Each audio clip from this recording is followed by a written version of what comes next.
Welcome everyone to our committee meeting tonight.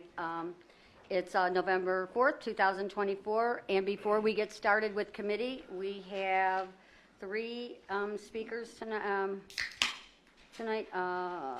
Dr. Jadali, is he here? That's my man.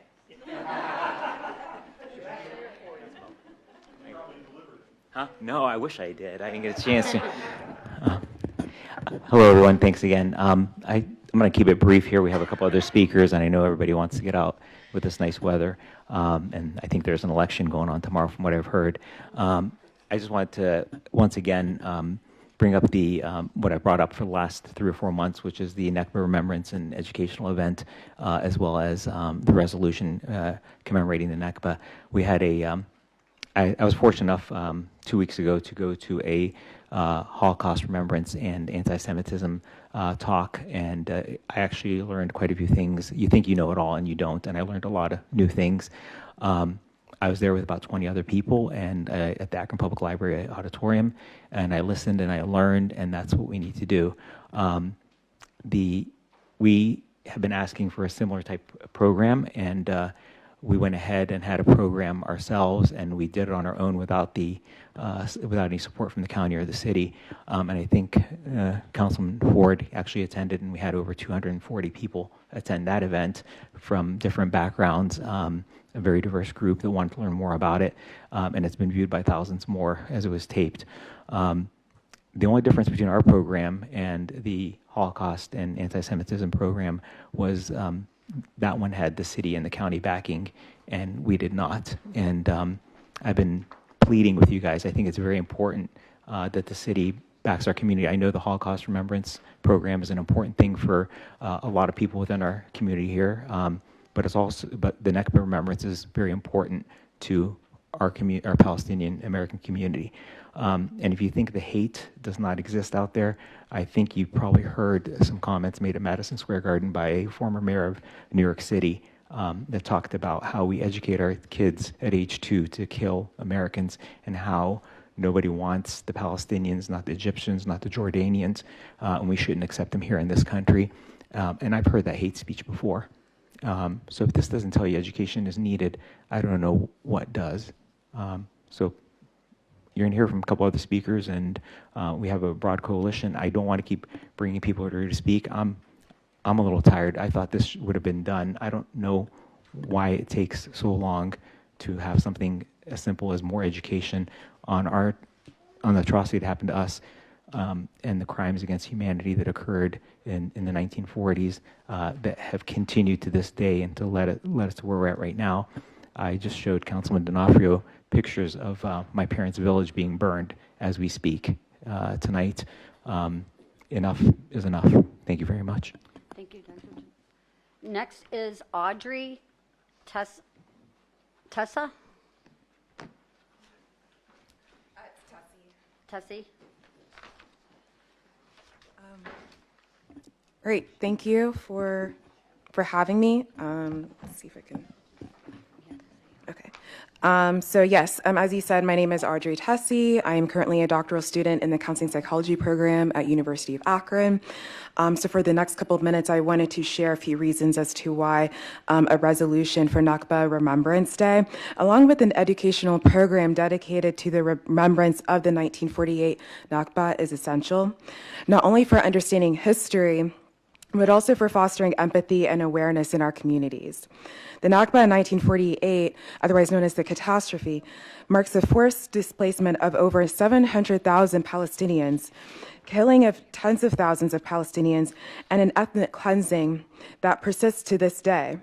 It's an event that reshaped generations of Palestinians and left enduring scars that have persisted in the form of widespread loss, oppression, and statelessness. But for many, this chapter of history does remain a distant or misunderstood concept. By establishing an educational program that delves into the Nakba, we're creating a space for people to connect with the complex reality of Palestinian history, culture, and resilience. So such a program would serve not as a simple recounting of the events, but also as a bridge for understanding the ongoing impact of displacement, segregation, and identity loss. I had the opportunity to attend a deeply moving panel discussion a couple weekends ago that reinforced this need. The conversation featured Dr. Jadala and CSU professor Dr. Nazir and activist Miko Peled. Each speaker shed light on the multiple layers of oppression and marginalization that continue to affect Palestinians to this day. They offered a historical lens, grounding us in the significance of the Nakba and how it set the stage for constant struggles. They shared invaluable perspectives from their extensive advocacy and philanthropic work, centered on justice for Palestinians, and challenged us to confront the realities of life under occupation with a sense of urgency and moral responsibility. So this discussion was very informative, eye-opening, and a call to action. So as we consider establishing an educational program on the Nakba, let's also remember that education fosters empathy, dismantles ignorance, and compels us towards change.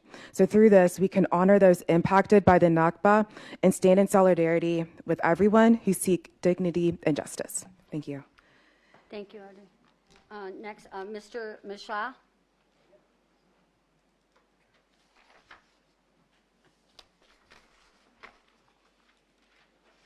Where'd that baby? Oh, there's the baby. Thank you, everyone. So I'm coming from a slightly different community, but still standing firmly with Dr. Jadala. I'm here as a member of the Akron Jewish community and was hoping to share my perspective on what he's asking for. So as a member of the Akron Jewish community, I deeply appreciate the commitment the city has shown in commemorating the Holocaust. It's one of the darkest chapters in human history. We often say the words never again, but if we truly mean those words, they must compel us to a deeper understanding of all forms of suffering, displacement, and human tragedy. To ensure that never again is more than just a slogan, we must educate ourselves not only about the Holocaust, but about the broader patterns of violence, persecution, and dehumanization that lead to such horrors. Genocide and mass displacement do not happen in a vacuum. They happen when a society is conditioned to view a group of people as other, when nationalism, fear, and propaganda convince a nation that it is under existential threat from an enemy that must be eliminated. We have seen these patterns repeat across history, and while history might not repeat exactly, it certainly rhymes. Here in Akron, there are members of our community whose families have experienced profound loss and displacement. They too were otherized, their homes seized, and their families torn apart. I am speaking of those whose lives were uprooted in what they refer to as the Nakba, a time of deep tragedy and loss for the Palestinian people. Just as we honor the victims of the Holocaust, we must also give space for other voices of pain and resilience, particularly when they arise from histories of mass displacement and dehumanization. In fact, one of the most eye-opening experiences I've had recently was attending an event at the Akron Public Library, where speakers like Miko Peled, the son of a well-known Israeli general, shared their perspectives. Hearing from individuals like him helped me recognize the deep complexity and humanity in these stories. This is about understanding that never again applies to all of humanity.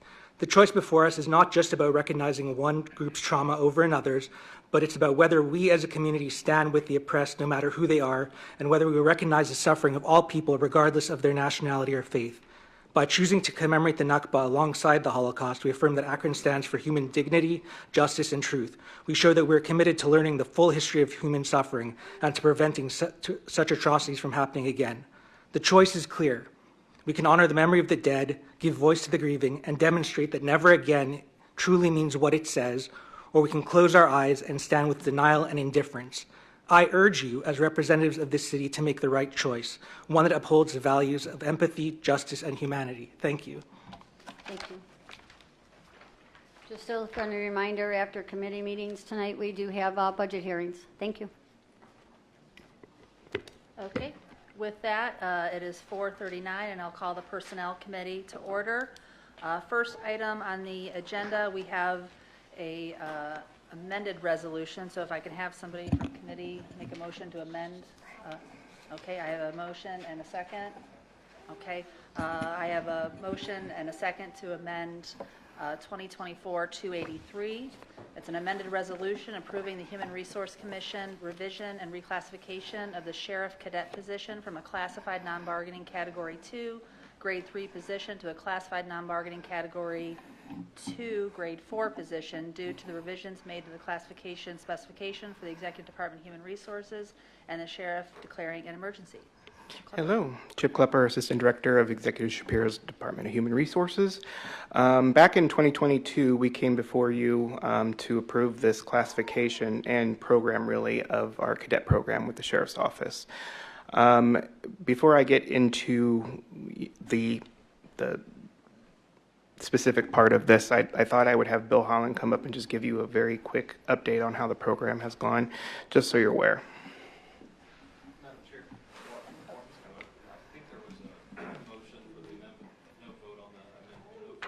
Oh, I'm sorry. I skipped right over that, didn't I? Okay. So on the motion on the amendment, all in favor signify by saying aye. Aye. Opposed? Motion carries. Thank you very much for catching that. Mr. Holland.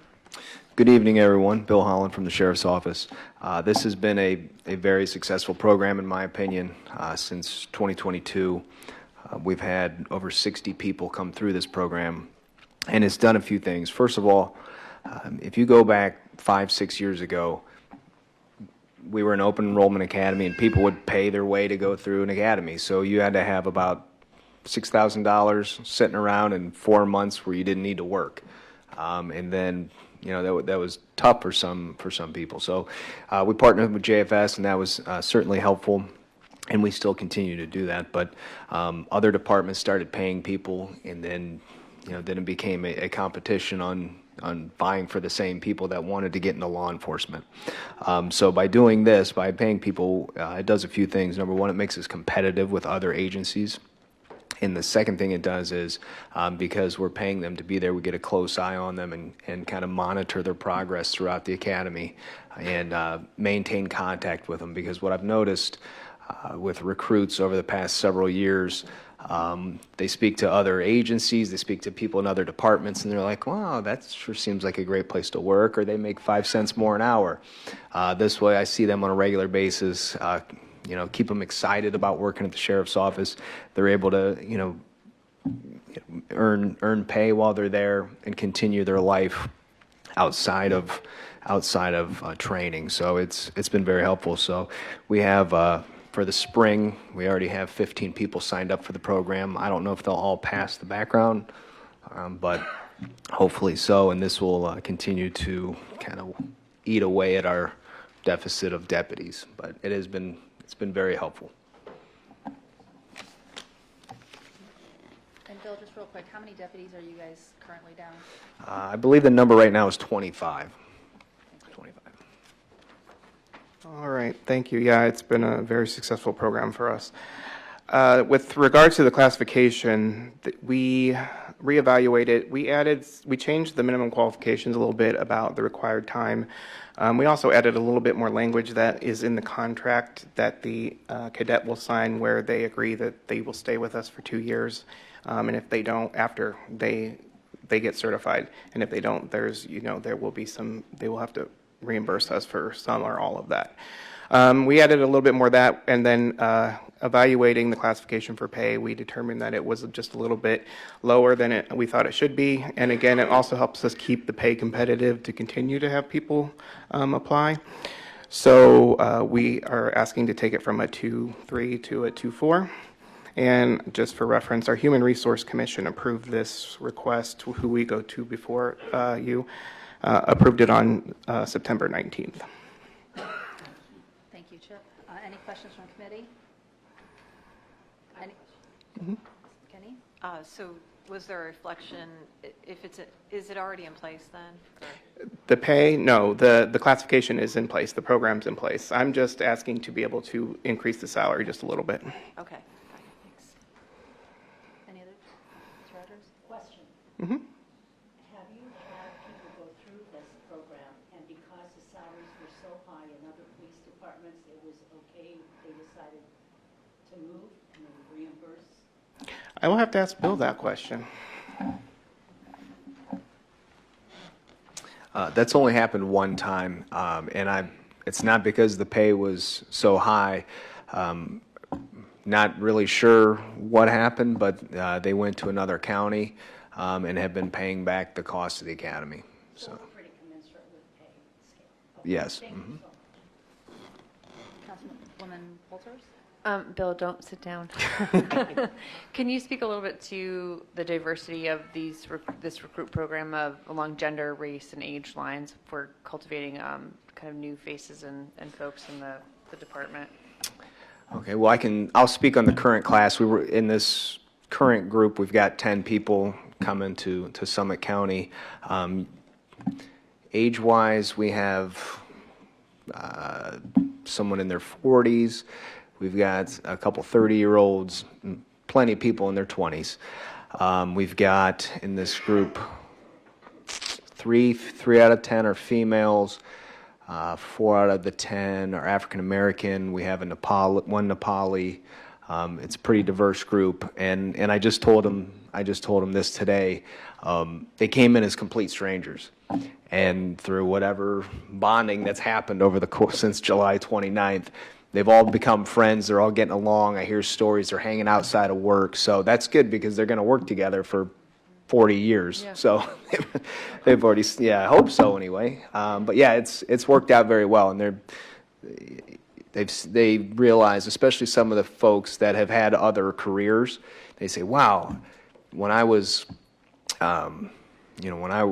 whatever my previous job was, they didn't pay me to go to school. I had to pay my way to go to college and then look for a job. They're paying for my schooling, and there's a job waiting for me when I'm done, and they appreciate that, and they see the value in that. Thank you. I know you guys have worked hard at working on recruiting a more diverse class, so thank you. That's great to hear that it's going so well. Councilman Schmidt? Bill, what's the starting salary for a deputy? Right now, $26.91, I believe. Yes. $1,000. Yeah, Gloria, I think this 39, that's just for, or what they proposed is, that's just for the training wage. Once they get hired as a full-time deputy, they make north of. Yes, they automatically, they go into the unit. They are then, if you want to call it a promotion or what have you, they are promoted to a deputy. They go into their FOP bargaining unit. They are paid what the entry-level deputy pay is. This is just during training. Ms. McKinney? Thank you, Madam Chair. Are you able to get some feedback from the cadets about what has been effective in terms of recruitment? We just had interviews for the spring class, and at the end of the interview, I'm like, "Where'd you hear about this?" It's all over the place. Quite a few are word of mouth. Detective Fraley, just today, the son of one of his friends contacted me. So word of mouth is big. Believe it or not, people still use Indeed. Of course, social media. We've got one of the males in the current class came from South Dakota and was just doing some research and came across what we were doing. So word of mouth, social media, and going, at events, people that are at events like, hey, do you like your job right now? What do you think? You want to get paid to go to school? And they're like, I never thought about that. But yeah, it's kind of all over the board. I will just add that there are some positions that we keep posted all year long. A deputy, like some sewer positions. This is one of the positions that is up all year long for the cadet program. Any other questions?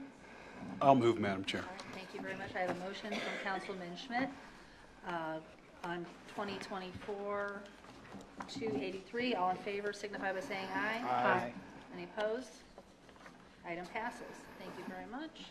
All right, next we have 2024-284, a resolution approving a new classification specification, and salary schedule for the classified non-bargaining position of ESORN coordinator for the Executive Department of Human Resources and the sheriff declaring an emergency.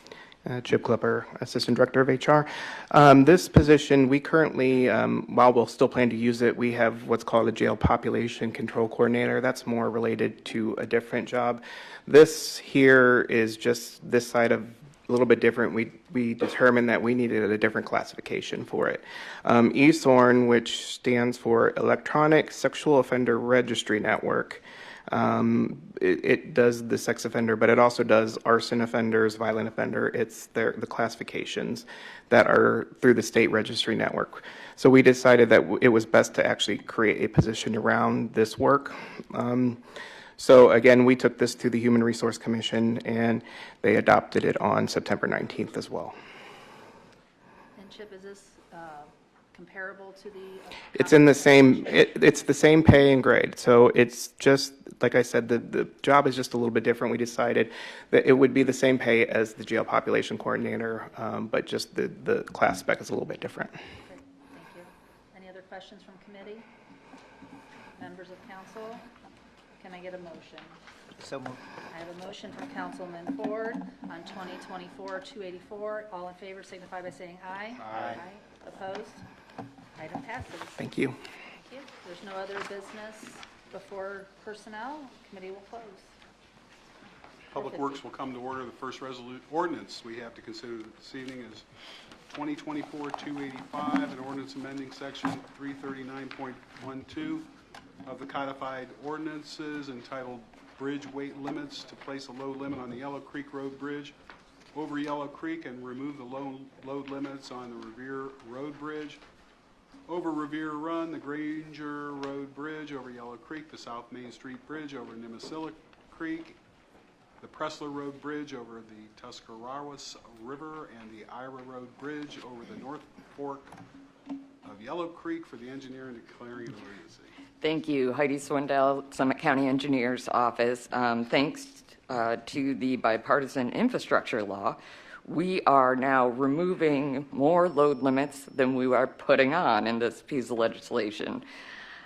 We do this kind of biannually in order to make sure our codified ordinances are up to date. So on the off chance an overweight truck does get caught crossing a load-limited bridge, there is an ordinance to cite them under. But I am happy to answer any questions. Are there any questions from members of the committee? Members of council? The public? Aaron, you want to move on that?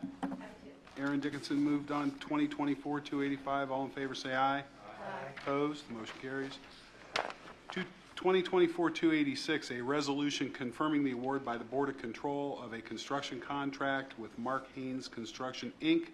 for completion of the Y Road Flood Mitigation and Improvement Project, Phase 2 and 1B, located in Bath Township, in an amount not to exceed $880,276 for the engineer and declaring an emergency.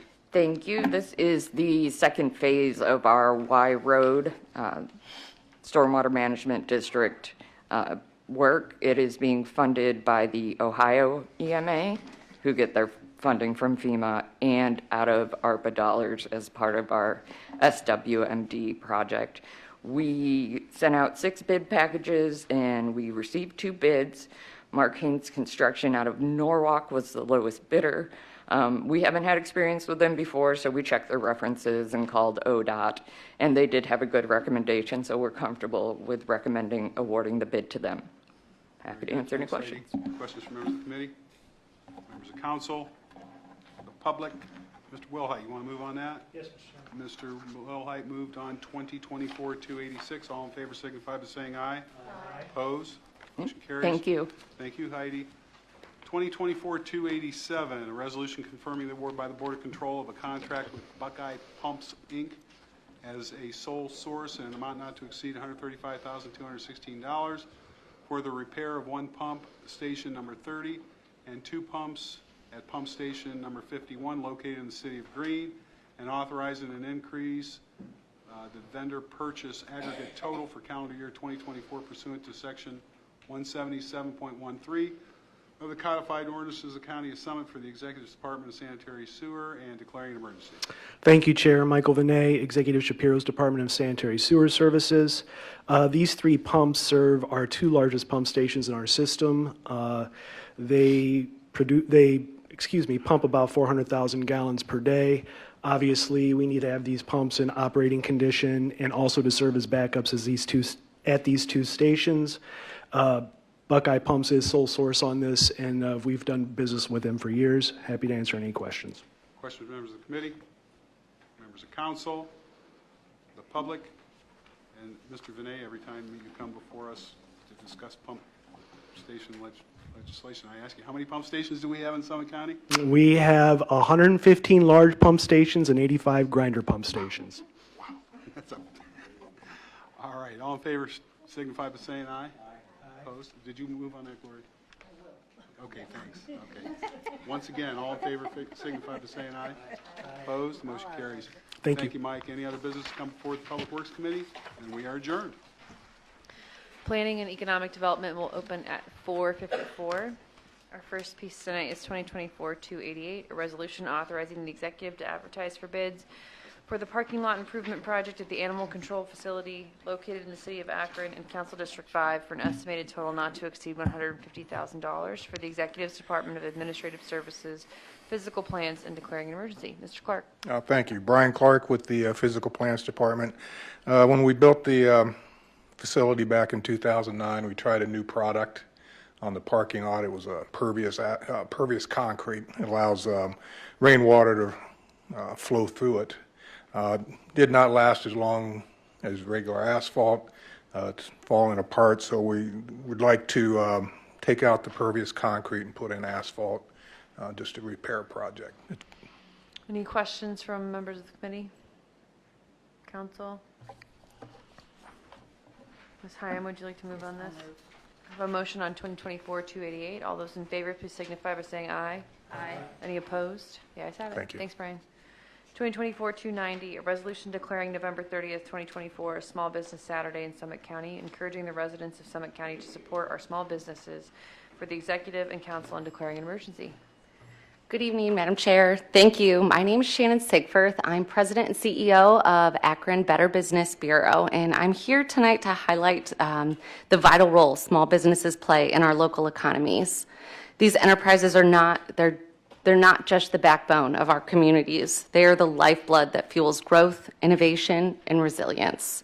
Each local shop, restaurant, and service provider generates employment opportunities for our family, friends, and neighbors, helping to reduce unemployment rates and strengthen our community.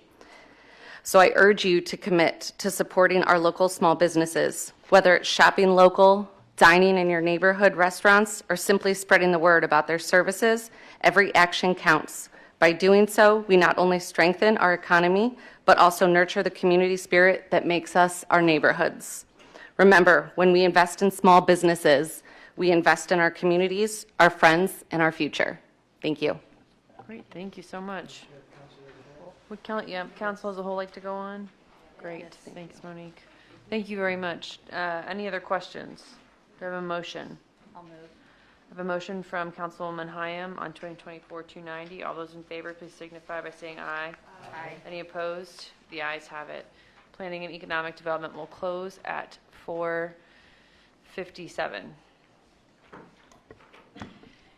And at 4:57, I'll call the Public Safety Committee to order. We have one item tonight, 2024-291, a resolution authorizing the executive to execute any documents necessary to accept an award from the Ohio Department of Natural Resources of a 2025 Marine Patrol Assistance Grant for the calendar year ending 12/31/25 in an amount not to exceed $35,000 with a local cash match requirement not to exceed $12,000 for a program total not to exceed $47,000 for the sheriff and declaring an emergency. Good evening, Bill Holland, excuse me, from the Sheriff's Office again. This is the grant we get annually to operate our Marine Patrol unit. It's an outstanding unit. They've actually won the Outstanding Marine Patrol unit several times. They spend hundreds of hours out on the lakes every year, mostly Portage Lakes, but they'll go other places as well. They, assist hundreds of people every year, writing citations, doing boat inspections, safety, checks, accidents, tows, you name it. But that's the funding that we use for that unit every year. Questions from members of the committee? Yes. Thank you, Madam Chair. For the local cash match, is that divided between the communities that are involved? No, we cover the cash match. We're the local cash. Okay, got you. Any other questions? Do I have a motion? I'll move. Motion by Councilwoman Walters. All those in favor, please signify by saying aye. Aye. Any opposed? The ayes have it. Thank you, Mr. Holland, and I'll call the Public Safety Committee to a close at 4:59. And also at 4:59, I will call the Rules Committee to order. We have one item in the Rules Committee tonight, 2024-292, a resolution authorizing the executive to execute a grant agreement with Summit Educational Service Center in an amount not to exceed $750,000 from the opiate litigation settlement funds to plan and implement school-based mental health programming and coordination of care in educational settings in the County of Summit for the executive, the Opiate Abatement Advisory Council, and the key stakeholders group, and declaring an emergency. Thank you, Madam Chair. I just wanted to do a brief introduction for the new members and a little bit of a refresh for the other members. Once the settlement dollars were secured, the executive, along with Commissioner Skoda, at the time Mayor Horrigan, now Mayor Malik, sits on the stakeholders committee, along with appointees from the Township Trustees Association, that's Trustee George Beckham from Coventry, and an appointee from the Mayor's Association, which is Mayor Judge from Barberton. So those 5 individuals appointed 17 members of the OAAC. That's another acronym for you to keep in your pocket. That group of individuals is made up of essentially everyone from hospital administrators, physicians. We've got folks with lived experience on that committee. We've got practitioners, law enforcement, fire, EMS. Those individuals have been meeting for years. Interestingly enough, the first meeting of the OAC was supposed to take place the second week of March in 2020. So they have done all of their work virtually and have done a really good job. Public Health has been the administrative support of that committee. What they do is they meet monthly at least, and I think committees meet more often than that, and they discuss best practices that are happening in the community. They take that into account along with the abatement strategy that was approved by the federal court in our reaching that determination to settle with the manufacturers and distributors. And what they also do is they have community meetings where they invite organizations and providers in the community to come in and give a presentation about what that agency does. They then discuss with each other and with public health how they want to issue RFPs into the community. So essentially an RFP is issued for whatever service the OAAC determines needs to be filled. And then we take in all of those responses, and I say we, it really is Corey and Megan who do the lion's share of the work administratively. And then the OAAC vets those, scores them, and then that information is voted on by the OAAC, passed up to the stakeholders, and then the executive's office brings that legislation forward to this body. So I just wanted to provide that background. I know we've got a couple of new members who have not had legislation like this in front of them. So I'd ask our team from Public Health to take over from here. Hello, thank you, Greta. I have been here in front of you guys a few times before for Public Health and the OAAC, but for those of you I haven't met, my name is Megan Scott. I'm the Behavioral Health Services Supervisor at Summit County Public Health, and we are the administrative team for the Opiate Abatement Advisory Council. We facilitate the meetings, right, and release the RFPs and kind of coordinate everything.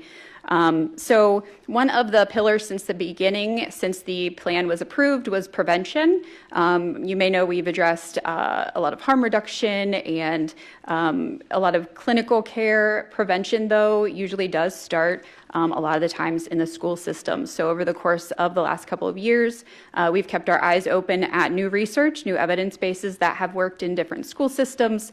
And one that kind of caught our eye, or the OAAC's eye, is the behavioral wellness coordinators. This initiative is actually using behavioral wellness coordinators in schools as an evidence base to create student assistance programs and provide services both to the student body as well as staff to prevent any kind of mental health, substance use issues, and anything that can be related. But then also coordinating care. That's a big thing in the school systems, is making sure that kids are identified, the services that they need are identified, and that they are referred to the correct services in the community. Sometimes it's the child, sometimes it's the parent, but the coordinators can help get them to the right people to make that determination and get them the services that they need. There are schools that have utilized these programs across the nation, but locally in Ohio, the Miami University Center for School-Based Wellness and Prevention was funded by Ohio MOS and the Ohio Department of Education to create the School-Based Center of Wellness and the Ohio School Wellness Initiative.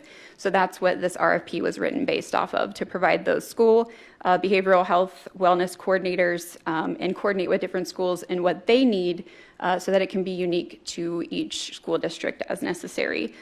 So that was actually released earlier this year out to the public and sent out. We had one response, and based off of the scoring, reviewing, and conversations that we had when that came in, the Educational Service Center was selected as the awardee. And I can let them speak if you have questions about their specific program, but if there's any questions about how the RFP was developed, I can help you with that. I just have one clarifying question on this. This money will go to the Education Service Center to fund the development of the program, or to be reissued as grants to schools to implement the program, or both? They'll be working with the schools to implement the programs. And yeah. The schools that will receive, so it's currently being utilized. The program has already stood up in Coventry and Talmadge. I know Councilwoman Hyam had some background with the program in Talmadge. It will be expanded then to Springfield, Manchester, Mogador. I knew there was another M. And Stowe Monroe Ball. Yeah. I knew there was like 3 M's. So it's a program that's been stood up already in school districts, and so this will expand it with obviously the eye on expanding it to all 17 school districts. It's important to note that with ESC, what they write into their contract with the school districts is that if the performance is met and the school finds the benefit, that the school district agrees to take on the salary of that individual after the 2-year period. So it's sort of baked into their budget, so that once we get it stood up and it proves itself, that the school district will take that on. Megan, the employees that are hired for this, they're actually through the Summit Education Initiative, correct? The Summit Educational Service Center would hire the employees, correct? Yeah, you guys can come up with it. My question is, if they come through the center, they're the employees of the center, obviously. Do you guys ever do any additional work with organizations like Child Guidance and Family Solutions, Redwood, those folks? How do they interact with this initiative? Great question. Thank you. Zach Miley, Wellness Initiatives Coordinator at Summit Educational Service Center. This is Jeff Ferguson, Director of Administrative Services. So for this proposal, we actually will work with Child Guidance and Family Solutions to hire the behavioral health and wellness coordinators and co-supervise them. So the Educational Service Center will actually be the connection to the schools, and we have the background on the model.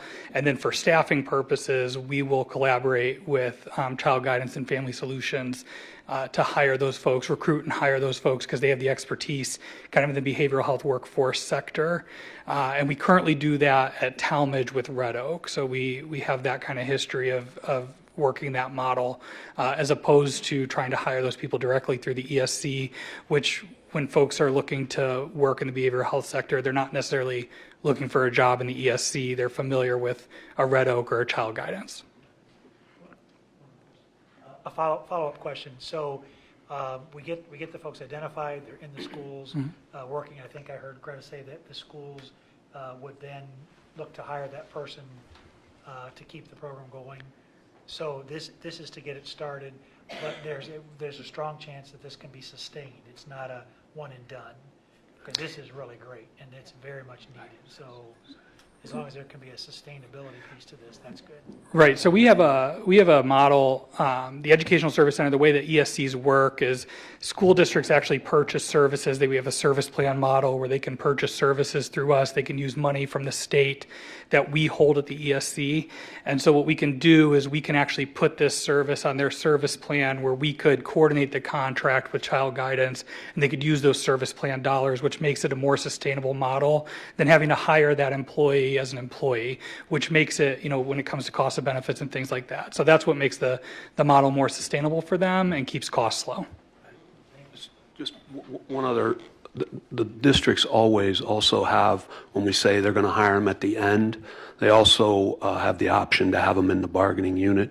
All of our districts have local contracts, and so these are positions where we have one of the two that are currently operating where they're looking at the end of that grant, that person will be in the bargaining unit and will be hired in as so that would be that district's employee, which is ultimately even more of a sustainability.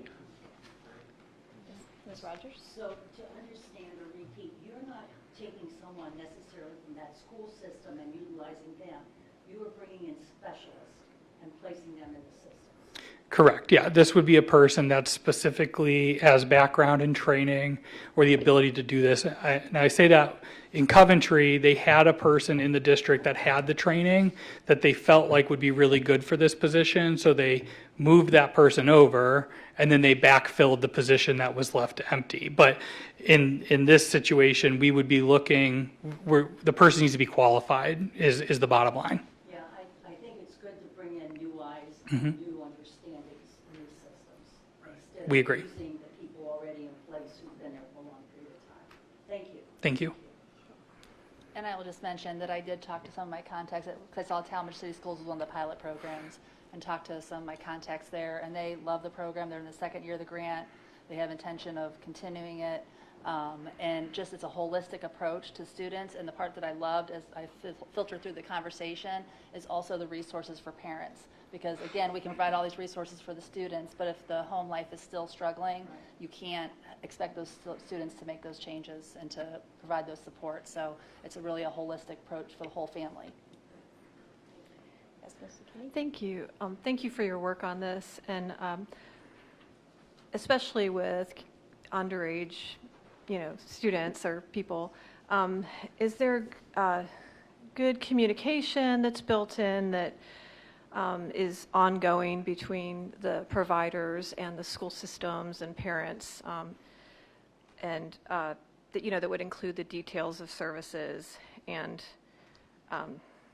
just is there good communication, I guess? How would that work? That's a great question. Thank you. So one of the hurdles of providing this service in schools is consent. When we have to provide these services in schools, the law requires that certain consent be in place. And so there has to be good and clear communication with parents.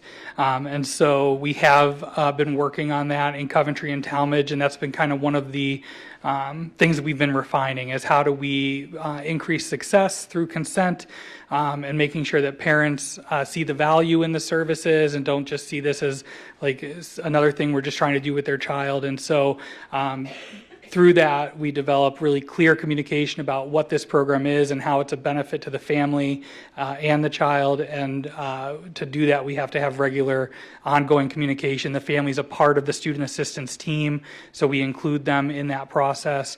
And so the short answer to that is yes, it is a requirement. It's something we have to do, but it's also the right thing to do for the child and the family. Thank you. And then would this work kind of alongside of a DARE program, or would they step on each other's toes, or how would that work? So a DARE program is new DARE is an evidence-based education program to prevent substance use. And so what the Behavioral Health and Wellness Coordinator might coordinate with the Sheriff's Office to bring DARE into a school where DARE is not currently happening, and that might be the role of the Behavioral Health and Wellness Coordinator.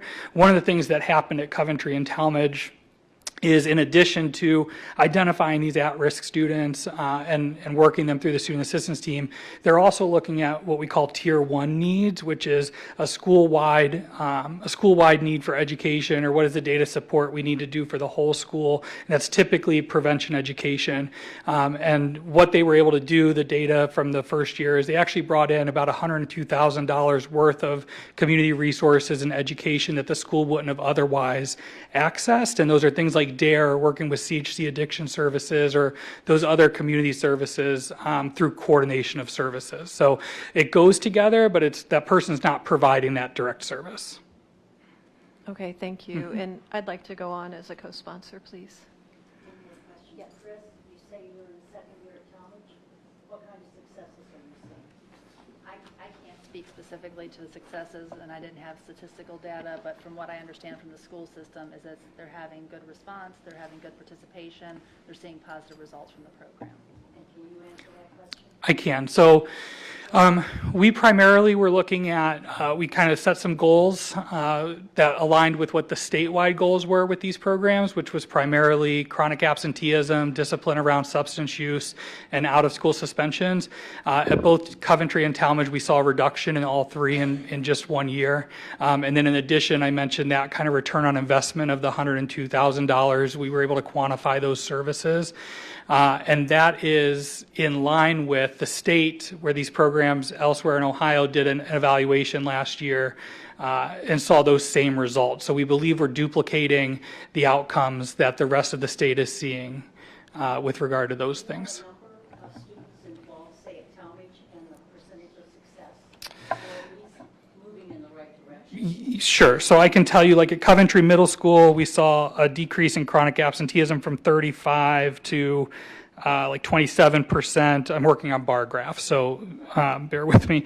At the high school, it was from 35 to 32.5. The middle school was a little less of a decrease from about 12 to 11, and Talmadge High School was 21 to, it looks about 18.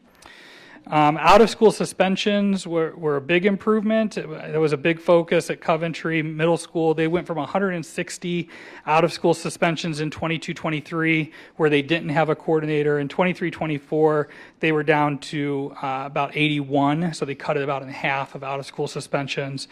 Coventry High School went from about 60, a little over 60 to about 40. Talmadge Middle School went from a little over 60 to 45, it looks like. Talmadge High School, we did see an increase in out-of-school suspension. That's an outlier. It is a data point we're looking at. But substance use discipline, specifically at Coventry Middle School, was about 32, went down to 18. Coventry High School was 21, went down to 10. There was no substance use related discipline at Talmadge Middle School. And Talmadge High School was at 47 and went down to 24. One additional question. You're starting in middle school, or are you even going down lower? So this program, the pilot program, and then this program specifically looks at the middle school and high school buildings in the districts, whatever grade band that covers. So at Coventry, like I believe their middle school is fifth through 7th grade or 5th through 8th grade. And at Talmadge, I think it's a 6th grade building. Thank you. Mr. Schmidt? Do all the school districts in Summit County qualify for this? So in regards to who was chosen for this grant or who can access it? Yeah, who can access that? How many school districts in Summit County, like 12, 16, something like that? 17. 17? Can they all access this, or So just certain schools? If they have the funds to hire the person, they can all access this programming. For this grant, we worked with districts who were interested in bringing this type of program in and could commit to the sustainability plan. So that was, we looked at the data points for substance use discipline, chronic absenteeism, as well as socioeconomic data, and then being able to commit to a sustainability plan beyond the funding period was important, which is where we ended up at Springfield, Manchester, Mogadore, and Stowe for the opiate grant. How about Akron, Barberton, Cog Falls? Are they participating in this? It's a great question. So let me address Cuyahoga Falls and Barberton. Both currently have substantial programming in place that this would be duplicative of. So Cuyahoga Falls has a really robust school social work program that's managed by a wellness coordinator. And so putting this person into place, they're actually a model program already. Barberton has the Barberton Community Foundation, and so we did approach them, and they kind of feel like they have a really good handle on this through their programming. And Akron Public Schools, we did have several meetings with and discussed actually putting this including them in this proposal in the Garfield Community Learning Center. And we started that conversation last spring, and then when this RFP came out, we approached them again. They're currently working on another type of program that it sounds like they may feel is duplicative of this, and so they weren't really interested in engaging in this proposal at this time. I was just curious when you were talking about the substance and the suspensions, what exactly it is, the substance are you talking about? Suspension, what is, I mean? So it's primarily vape offenses, like vape, like e-cigarette and vaping offenses, and THC related materials in those vapes are the primary offenses. Are the kids even saying where they're getting the vape since they're not of age? I don't have that information readily available, to be honest with you. I could pontificate on my experience from being in a building, but I don't have any concrete data for you. Are there any more questions? Do we want to do council as a whole on this one? Okay. All right, do I have a motion? Motion by Councilwoman Hyam. All those in favor, please signify by saying aye. Aye. Any opposed? The ayes have it. Thank you all very much. Thank you. And I will call the Rules Committee to a close at 5:20. And I'll open Health and Human Services Committee at 5:20. We have one item this evening, 2024-293, a resolution declaring November 23rd, 2024 as National Adoption Day in Summit County, raising awareness about the need for permanent families for children in foster care, recognizing our children and the joy they bring to their adoptive families, and encouraging Summit County residents to secure safety, permanency, and well-being for all children by considering becoming a foster to adopt family for the executive and declaring an emergency. Ladies. Oh. Thank you. Thanks for having us, and thank you for your continued support of Summit County Children's Services. My name is Ann Ream, and I'm the Department Director of Community Relations for Summit County Children's Services. And the mission of the agency is we're committed to the safety, permanency, and well-being of all children served in partnership with families and children. Last year, our agency served 1 out of every 12 children in the county. They received some level of services from our agency, and that's 9,767 children. And there were nearly 9,500 calls to our 24/7 hotline. Currently, our agency has over 850 children in the custody of the agency, and we have only about 140 foster families. Hello, I'm Amy Davidson. I'm the Deputy Director at Children's Services. We currently have 200 children that are in our permanent custody, meaning that they're available for adoption. We have finalized 52 adoptions last year through our agency. At this time, though, 64 of those 200 children do not have a plan for a forever family. We are in need of more foster and adoptive homes here in our community. We will celebrate Adoption Day with our probate court this year on November 18th, and at that time, we will create 5 new families on that day. We would like to thank Executive Shapiro and all of you for considering this resolution and bringing attention to this important issue for children and families in our community. Any questions or comments? Councilman, council as a whole. Council as a whole? Sounds good. Question, in terms of the deficit of foster families, are we trending toward getting closer to filling that, or is it getting worse, or, and what are the... We're actually trending down, unfortunately. It's like the families are coming in, but they're leaving as fast as they're coming in. So it's constantly that, coming in and coming out. Families, when I'm a social worker and been social worker since the 90s, and back then we had hundreds and hundreds of foster families because people fostered and adopted, and they kept their license open for 20, 25, 30 years. They were like professional foster parents, and we don't see that anymore. Some folks that come to our agency and they want to be that forever family for children, they may keep their license for a couple years, create their families, and then let their license lapse. So we don't see families that are staying with us for years and having those placement options available. So it's trending down. Are you able to identify any factors that might be influencing that decline? Well, I think there's a lot of factors, a lot of competing factors. We have very complex families, complex needs, complex children, a lot of trauma. So I think that that's some of the problem in terms of being able to attract families. I think sometimes we try to really do a good job with community education. I think a lot of families have had this on their heart and on their minds, but at the end of the day, I think they rule themselves out rather than ruling themselves in. So we try to educate folks regularly and ongoingly to make sure that people know you have to be 18, you don't have to be wealthy, you don't have to be that perfect family. If you're not perfect, you're perfect for children and families, and ruling them in and letting them know they don't have to, own a home, and they could be a renter. They don't have to be married. They can be, a domestic partnership. They can be widowed, divorced. So I think that folks come to us thinking that they're not going to, meet the bill, fulfill what we're asking for, and they just think what they think is fact, and so we do try to educate along the way. We do have our next information meeting on November 14th. We do those virtually, and we really try to cast a very wide net to educate folks, and there are some word of mouth, but we do a lot of digital ads, and we do a lot of social media, print ads, and so we really try to get out the word that we need families.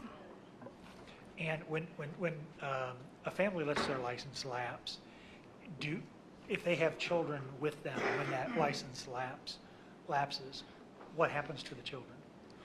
So at that point in time, once their license lapsed, they would have probably already gone through and adopted. If they lapse and they're a foster family, generally speaking, then they would work with a coordinator. They are assigned a foster home coordinator, and then we try not to move children. Once they're placed, we want to have their placement stabilized. But when they're lapsed, then their family is either, ongoing to, adoptions, and then their license, would lapse if that's what they so choose to do. So usually there's a level of permanency, whether children reunified, and that's always our goal of keeping families together. But if that's not the case, then we're working towards permanency, and that permanency can either be reunification or legal custody to a relative or, in these cases, adoption. Okay, well, we have a motion for council as a whole. Can I have a motion on the? So moved. Ms. Walters moves on 2024-293. All those in favor? Aye. Opposed? The ayes have it. Thank you, ladies, and we'll close Health and Human Services at 5:26. And we'll open up finance at 5:26. We have 6 items. 2024-294, a resolution confirming the award by the Board of Control of a professional service contract with Key Bank National Association to provide banking, lockbox, and trust services for a 2-year term from 1/1/25 to 12/31/26, with 2 options to renew for an additional 2-year term in an amount not to exceed $270,560.33 for the fiscal officer, and declaring it an emergency.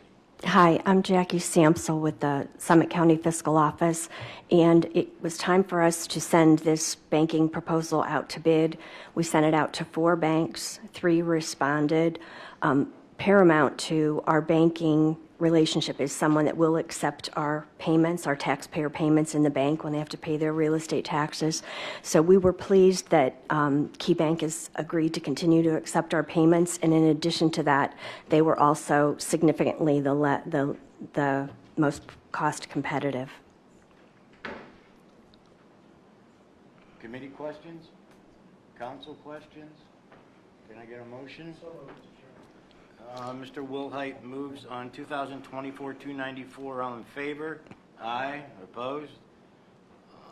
Next is 2024-295, a resolution confirming the award by the Board of Control of a renewal, second and final, of a professional service contract with Meter Investment Management for investment advisory services for a 2-year term from 1/1/25 through 12/31/26, in an amount not to exceed $168,000 for the fiscal officer, and declaring it an emergency. It's Jackie Samsel still. Meter Investment Management is our investment advisory firm that basically places the trades for us in our core portfolio. They, along with us, manage approximately $380 million, and we feel they've done a very good job. Committee questions? Council questions? Motion, please. I move. Okay, Ms. Walters moves on 2024-295. All in favor? Aye. Aye, opposed?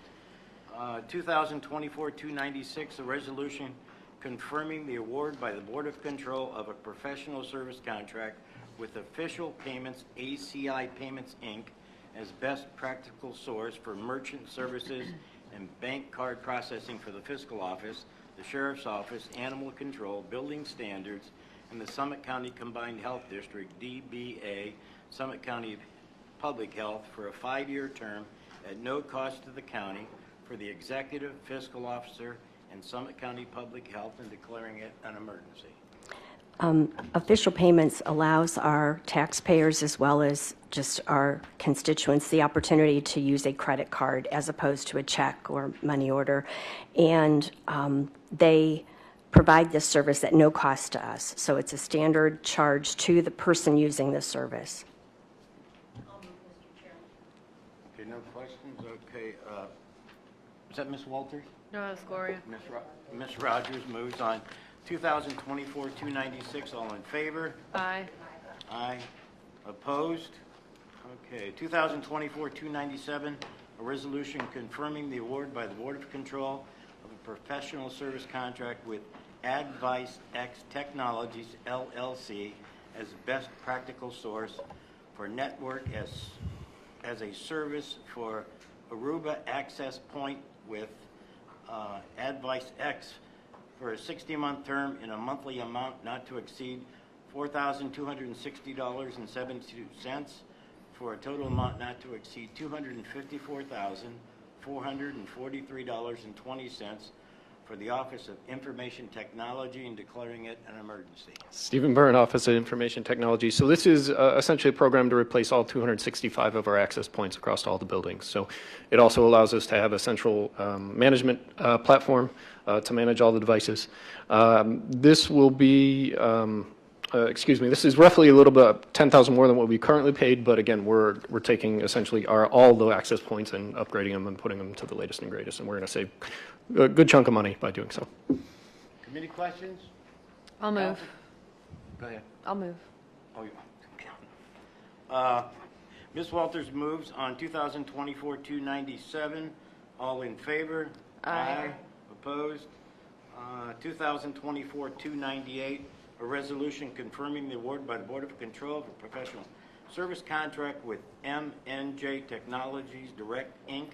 at state term pricing for no B4 security awareness training for a 3-year term from 1/1/25 through 12/31/28 in the yearly amount not to exceed $51,706.67 for a total amount not to exceed $155,120 for the Office of Information Technology, and declaring it an emergency.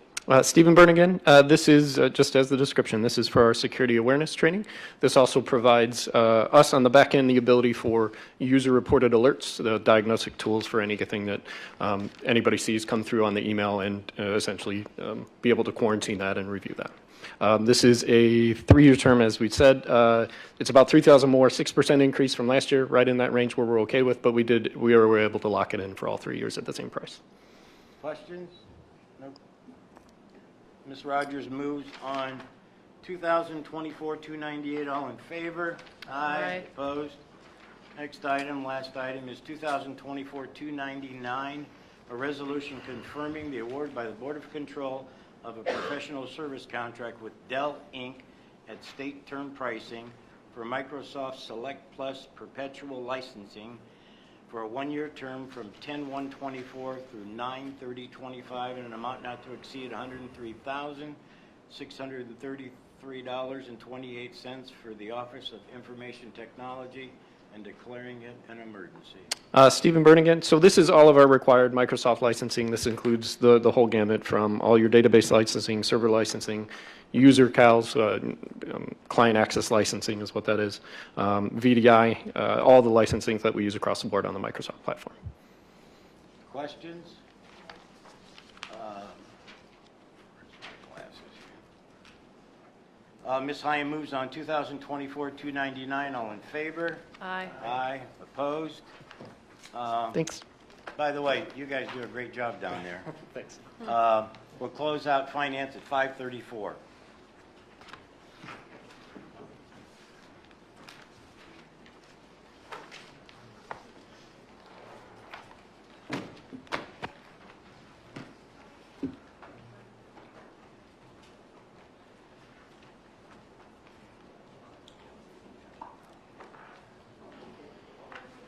Thanks.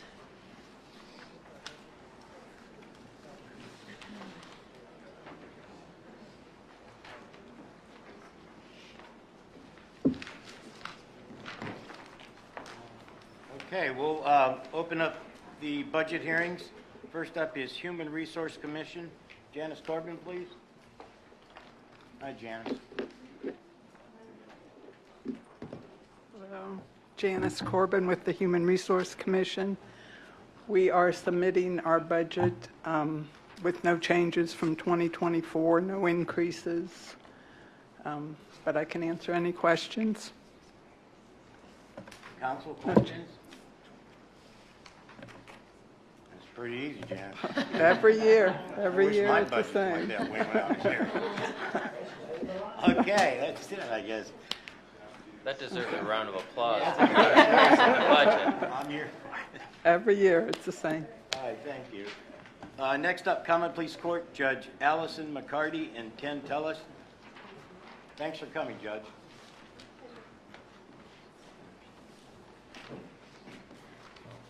Happy Monday, everyone.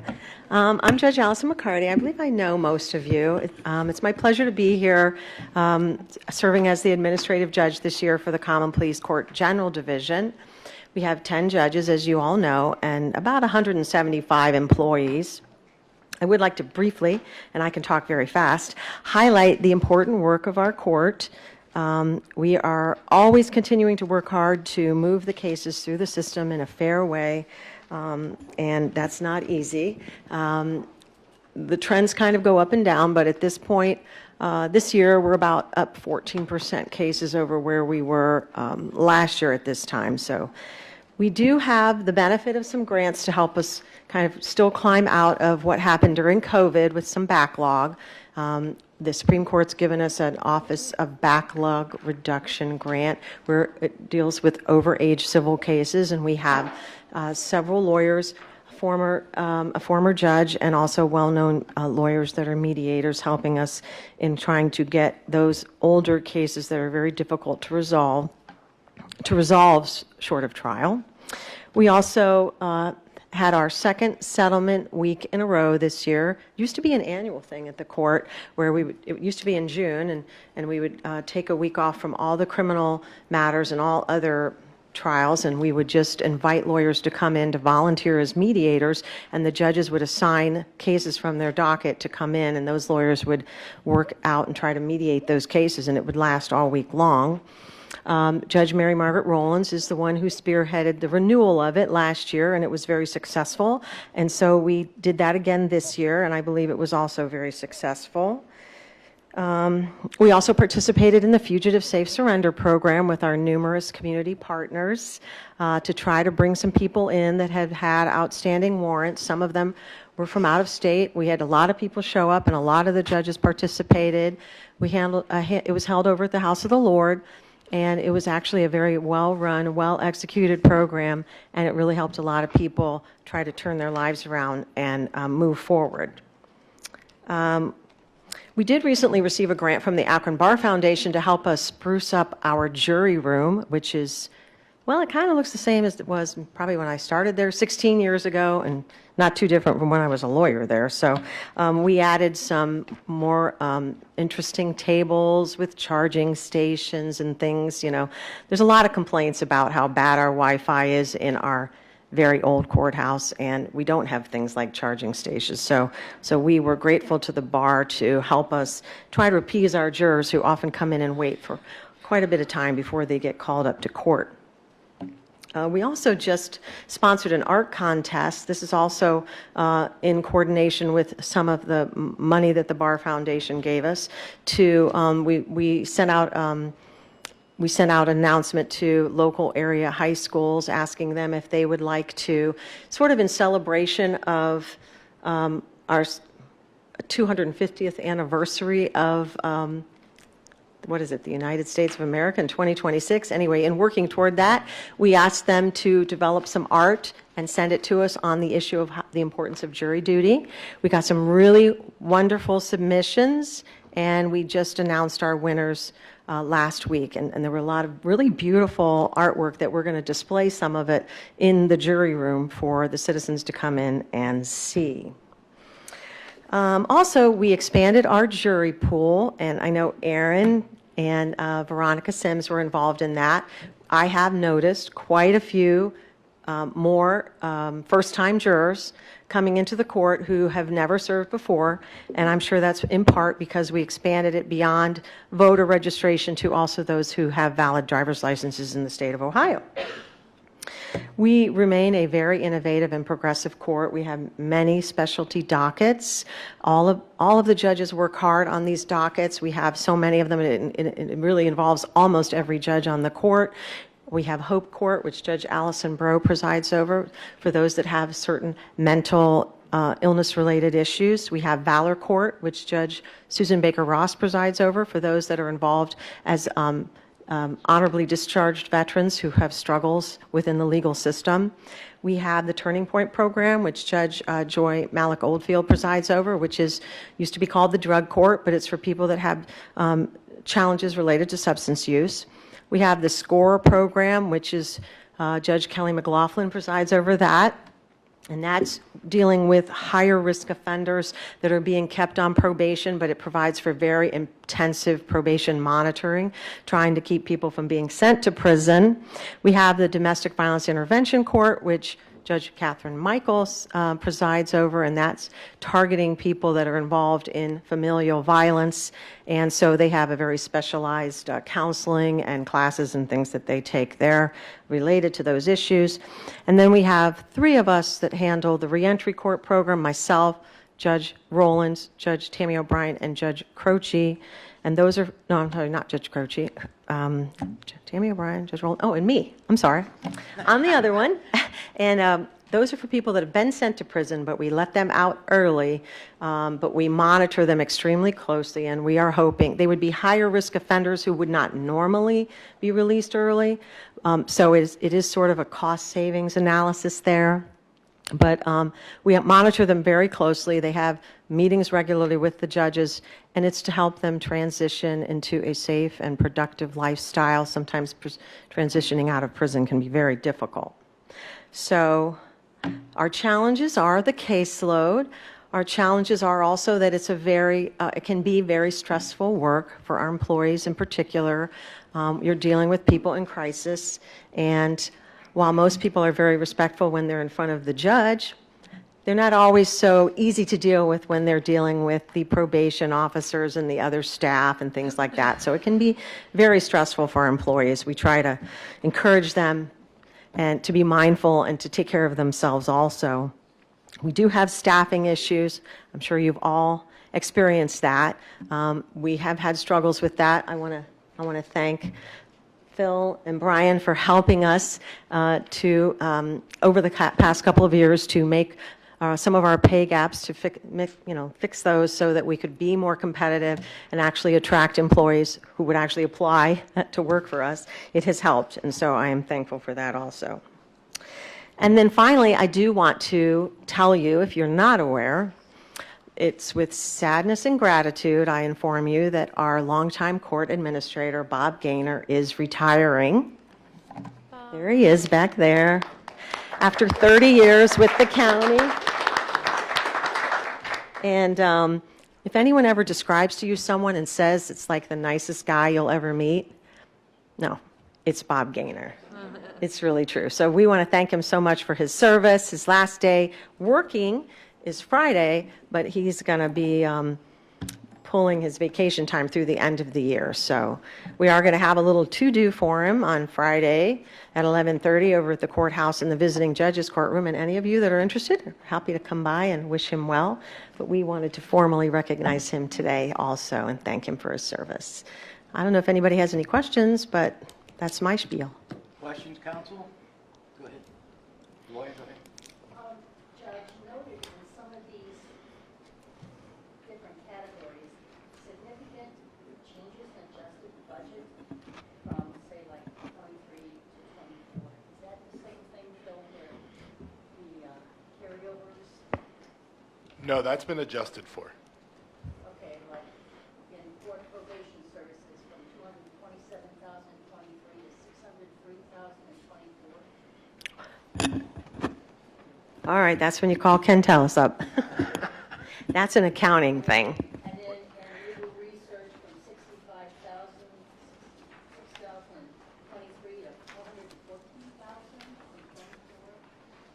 And then it dropped back down significantly in 25.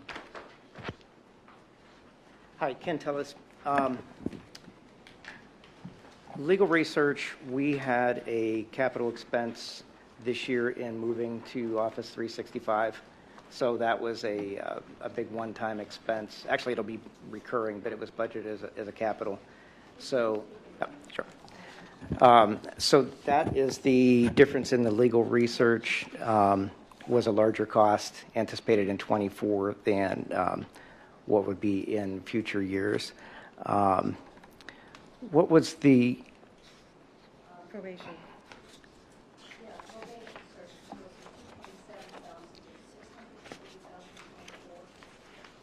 Let me get to that one.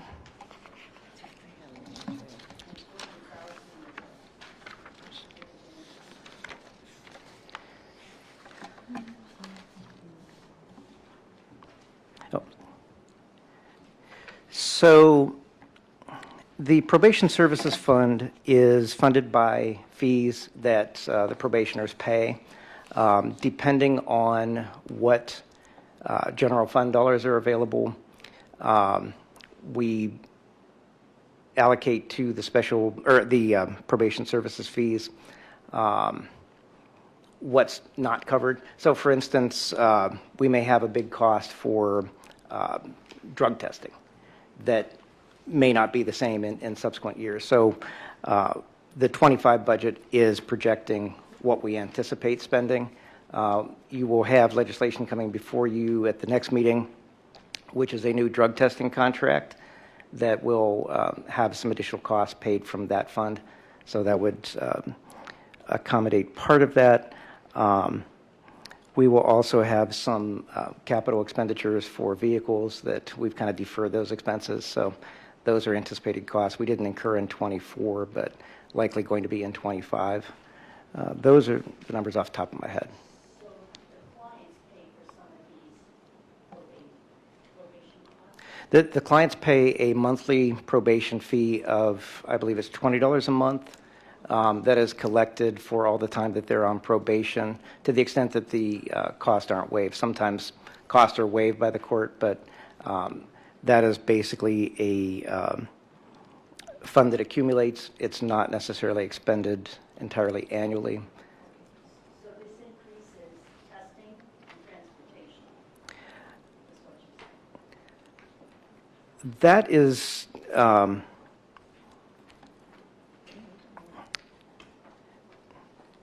so just, and I'm not sure why we didn't spend that much in 23.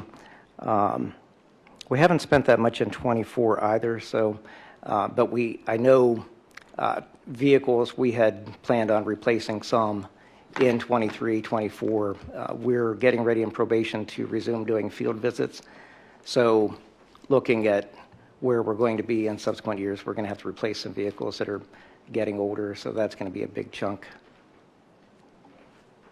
And the drug But- testing is the on-site drug testing. Right. So our drug testing is going to be on-site now. One of the things with our specialized dockets, especially the best practices identified, were to have one, random testing, including weekends and potentially holidays. That's not currently offered by any of our current vendors, so we're contracting with a vendor that will be conducting the test on-site, their observed test. They'll be able to do weekends, so that we can have true random, that it's not just Monday through Friday, that it could be a Saturday, it could be a Sunday. to do that. So we're anticipating it's over $200,000 is that total contract. Some of that may be paid by the probationers directly, those that can pay the cost themselves. Those that can't, the court pays that cost. So that's a big contract that's coming up. Yeah, we haven't sent our regular line probation officers out in the field. I'm ashamed to admit, but it's still the case. They are not regularly going out and doing what they used to do pre-COVID. We have had such turnover in the probation department that more than half of the department is new, that we've hired them since COVID, some of them within the last 2 years. And so there's a lot of training that has to take place before we let them go out in the field.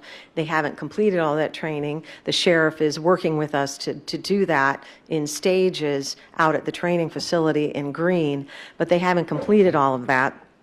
So that's one of the reasons that the costs are probably, we haven't expended as much because we haven't been sending as many people out. When they are going out and checking on people, it's frequently people that have failed to appear. We used to send somebody out to knock on their door and either speak to them or their family members or drop a tag on the door before we would actually issue a warrant for their arrest. Well, we haven't been doing that. We've just been issuing warrants for their arrest. And so this will hopefully reduce costs overall and people getting arrested if we can make that contact before they really fall off the, out of the picture. Additionally, the on-site drug testing really is a best practice. Now we have no way, if somebody comes in and we're suspicious that they've been using, even when they're appearing in front of the judge, we have no way of really testing them. So now we're going to have an ability to have people tested. If we suspect there's an issue, we can send them right downstairs. In the probation department, there'll be, I think it's AverHealth, is that who we're working with? We'll have a person there. They'll have people there to test them right then and there, and also provide these after hours and weekend testing, which is a big deal. You'd be amazed how many people are very strategic in when they choose to use based on when they believe they're going to be tested. And so these drugs have a certain time frame in which they move through the system. So it's more random and therefore will be much more accurate, hopefully motivating more sobriety. So, all right. Judge, you anticipated my question about the jury pool project. Mm-hmm. I appreciate that you said that it's brought new people in, which is great.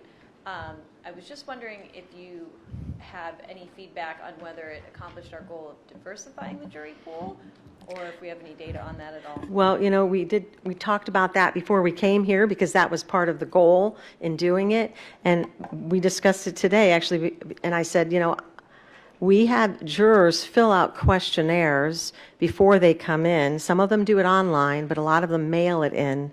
And in that, we may be getting data points from them if they choose to provide the information that may answer the question, but I don't know how we log or keep that information. So that is an issue that I think we probably really should find a way to try to memorialize if we haven't, so that we can answer that question, because I said Aaron's probably going to ask me that question.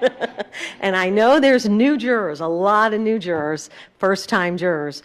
And as far as the diversity, though, I can't really give statistics on that. But it's a goal for us to be able to answer that question. It really is. So. Any other questions? Hi, Judge. Hi. You mentioned probation and warrants. Yeah. If you peruse the inmate roster at the Summit County Jail, I'd say there's a significant percentage of those people that are in there, it says, because of probation violations. I know. Well, so, and I don't know whether they deserve to be in there or not, but and we're always talking about jail space and. I know. It's a constant pressure on us because, not doing the field visits means there's probably more people getting warrants that we probably could have found a way to get them in here. But the challenges of moving past how things were handled during COVID and for thereafter, a lot of things were done by Zoom, and people just weren't coming to the courthouse, and therefore we're just accustomed to kind of blowing off some of the requirements of probation because they could not be, the probation officer, if they come in and they're in front of them and they appear to be under the influence or something, or they've been made aware that they've been charged in another jurisdiction, the probation officer can, have them arrested right then and there with the deputy, take them into custody, or they can whatever is needed, they can try to provide those services. When people are seen only on Zoom, they lose all of that power. So we are now back to you start out in person with your PO. You only move to Zoom when you've earned it by showing up, showing that you're testing negative, or you have a job. So we use it as a tool to reward and motivate, but we're making everybody else come in. But people that pick up new crimes, new offenses, or they refuse to show up for probation, they're going to get arrested. And depending on the offense, they'll stay there until they see a judge. So, oh yeah, sometimes longer than a weekend. What I say sometimes to the lawyers is I say, listen, I don't really want to send this guy to prison. Set this over for 2 more weeks, let him get a taste of the jail, and maybe he'll behave a little better when I let him out, So we have to do all kinds of things trying to get their attention to try to follow the rules. It's a constant challenge. Any other questions? Thanks so much. All Judge. right, thank you so much. Next is Juvenile Court Judge Linda Teodosio and Bob Bickett. Thank you for coming, Judge. Hi, everyone. Good to see And you. Bob. I'm going to let Bob do the talking. I'll be happy to answer questions that you might have for me. I don't think I'll beat Janice, but it'll be short and sweet, unless there's any questions. Not a lot of changes from 24 to 25. There is an increase in our contract services. Obviously, 2025 contractual obligations go up, and we did have general wage increases that we did put into our salary line item. Other than that, really not a lot of changes. Council questions? Committee questions? Or about Hearing none? Okay, you almost beat Janice. Yeah, right. He's good, isn't he? All right, thank you. Thank you. Okay, last up is Judge Eleanor Marsh-Stormer and Michael Raddick. Thank you, Judge. Hello. It's me again with your PowerPoint. So our salary for 2024, everything is on target for the expenses that you gave us, but we've had to pay out $60,000 in retirement and vacation time because of 2 people who left. We are also on target to send back $500,000 to the general fund after we finish collecting all of our fees. You'll see in our little budget information, we've got a new person. It's Michael Raddick, who is taking over for Lisa Zeno-Carano. She retired. She was a very expensive payout because she'd been with us a long time. And behind her is my Chief Magistrate, Steve Elliott, who is here to see what this is all about. He's just been enlightened by the whole process, I'm sure. So there's a couple changes that we're making. Our total number of employees will stay the same, but we're changing some of the places where they are working. So if you go to the employee count, it's the same. We've had some people leave. We've had to bring some people in. And, the public always talks about government working like a private industry, which is never really going to happen. But what we've tried to do is bring people in and give them enough lead time so that they're really competent when the person who's retiring leaves. So we are grateful to the county for letting us bring in a guy who's going to take over for our IT guy. He's going to start in December. He'll have a full 6+ months to get used to it because we do all of our own IT. We obviously work with your departments to do that. Our general fund budget requests and expenditures, you'll see, are within your proposed budget. But we are adding people. I'm getting a judicial magistrate or judicial attorney, to help me. Our caseloads, you will see, have not changed much. If you go to the overall caseload, as of today, we've had 6,227 cases. But if you extrapolate from that, it's going to go up another 1,800, we think, or more. We're anticipating close to 8,000 total cases by the end of the year. But really, some of them, it's not that they're terribly complex. It's that everybody is fighting.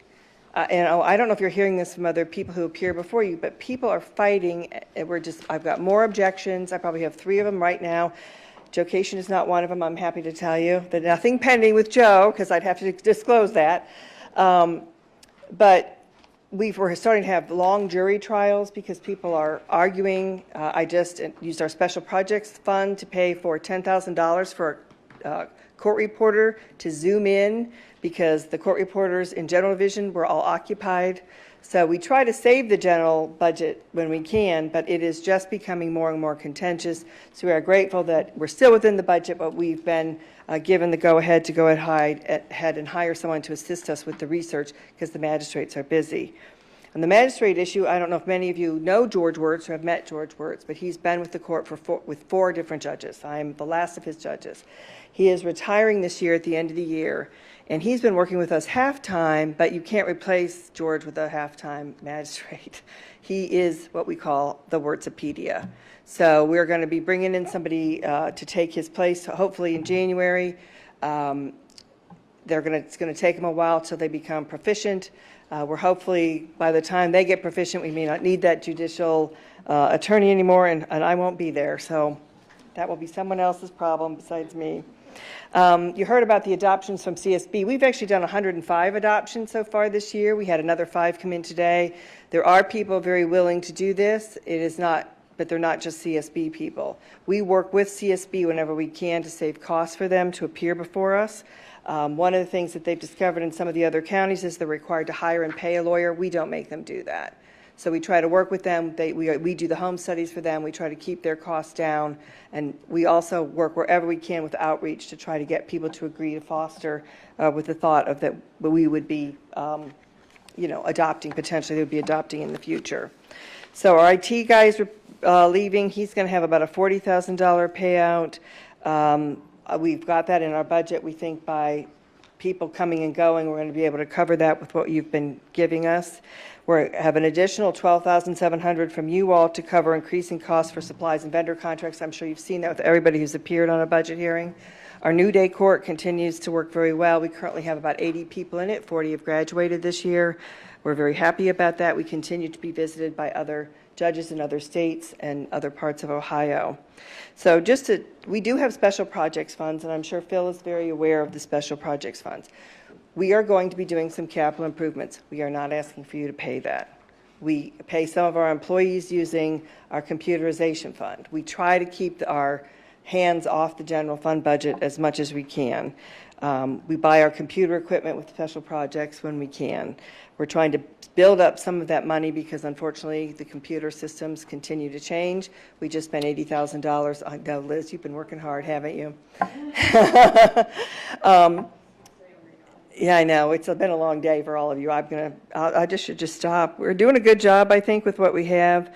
We do try to keep our burden off the general fund. We appreciate the support that we get from the executive's office in regards to that. And I personally would like to take one moment to thank Gloria Rogers for her very long support of our programs for those people who suffer from a serious mental illness. Do you have any questions for me? Everybody just wants to go home. Where's the snack? I didn't bring a snack. I should have brought a snack. Yes. Yeah, quick question. So I didn't realize that $17 of the marriage license fee goes toward the domestic violence fund. That's by state statute. And yeah. is that something that's been going on for a long time, or? As long as I've been a judge. Okay, Yeah. interesting. Okay, Yeah. thank you. I have when you say people are fighting, do you mean over wills and estates? Families are adult fighting. Probate, like adult Everything. We conservatorship? put people under guardianships who are clearly demented. They have the right to object. They have the right to counsel. We are appointing counsel. We are listening to the objections. I can tell you there's hardly any merit to them because they are pretty sad. We have people fighting. Well, Mr. Cation can tell you it's been a banner a couple of years for him, I'm sure. Families are just fighting. I just had a 5-day jury trial with 4 family members on one side and 1 family member on the other side, and it was a $110,000 verdict against that 1 family member. But there's just more objections than I can even count. I probably should keep track. It's just like all I do. And I carry a regular docket, which, is my choice to do that. But everybody's fighting. Everybody's fighting. Even the adoptions are fighting. Everybody's fighting, yes, and they're being appealed. We probably had, 10 appeals on adoptions in the last 12 months. We are now required to offer an attorney. It is paid for by the public defender's office, but many of the biological parents who've had no contact with these children and paid nothing for these children have decided that if they have a free attorney, by golly, they're going to fight. So we spend a lot of time on that too. I know. On the other hand, we do get to do adoptions, so that's pretty cool. It makes up for a lot. Sometimes I get to hold the babies too, which is very nice. Any questions? No? I have a question. All right. Judge, Yes. the e-filing system, how are we Yes. with that, and do you have enough funds for it? We would need $100,000 to go to a true e-filing system. And our computer fund, I think I have that number here. In the computer fund, we just, go ahead, come on up. I don't know the ins and outs, but we just spent $80,000. We are trying to hold money back to be able to do the upgrades. We have a $90,000 vendor contract that comes due in January. Our vendor contract for just maintenance of the case management system goes up by 3% every year. Somebody can look at that when I'm gone as to whether or not they want to keep that vendor, but right now they do a very good job for us. The e-filing module would be $100,000 just to have everything imported, and would it be an additional maintenance cost? Right, and that's the issue, is the maintenance. So it could be another, $50,000 a year to maintain it. What we have, as you know, is you can e-file, and we take it and file it for you. This costs us nothing right now. It costs us nothing. So it's not ideal, but ours is a very, very form-driven place. And for pro se people, a lot of our cases are people who represent themselves. Not all of them have access to e-filing. They'd have to come into court and fill out the paperwork. But believe me, I think it would be great if we could go to a full e-filing, even if it was just for part of the stuff, even if we only let attorneys do it. But we also are looking at a system that would allow people to file guardians reports, which is money in, money out, or estates, money in, money out, by using a computer-based software where they could import all the data. Instead of Joe's secretary having to type, we took in $10, we spent $24. It would all be imported, and it would produce a report. You'd have to sign off on it if you're the lawyer or the fiduciary, but it's going to save a lot of time. And that cost, I think right now is what, potentially $50,000? 60 a year. So we haven't ruled out trying to make things easier, but it's, as you know, it's just so expensive. So between court view, which is going to be 100,000, 60 for this, you're at 160,000 just in maintenance Just for for our maintenance. computers management system. But if you wanted to convince your colleagues to give us an extra $100,000, Joe, we are right there with you for e-filing. Thank you all very much. How about that, Phil? Thanks, Judge. Thank you.